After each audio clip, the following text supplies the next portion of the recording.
আমরা ভারতকে দেখিয়ে দেব ইনশাআল্লাহ জিহাদের প্রেরণা নিয়ে যদি প্রয়োজন হয় বাংলাদেশের যুদ্ধ যদি করা লাগে ভারতের সাথে, আর যুদ্ধ করা লাগবে। রাসূলুল্লাহর ওয়াদা আছে। কার ওয়াদা?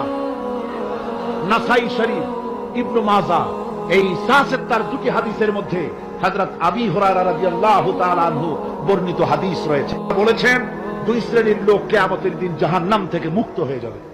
এক শ্রেণী হচ্ছে যারা ঈসা আলাইহিস সালামের সাথে সাথী হয়ে যারা লড়বে আর শহীদ হবে, কিয়ামতে তারা জান্নাতে যাবে, জাহান্নাম থেকে মুক্ত। আর দ্বিতীয় শ্রেণী ভারতের সঙ্গে একটা যুদ্ধ হবে, রাসূল বলেছেন হিন্দুস্তানের সঙ্গে একটা লড়াই হবে।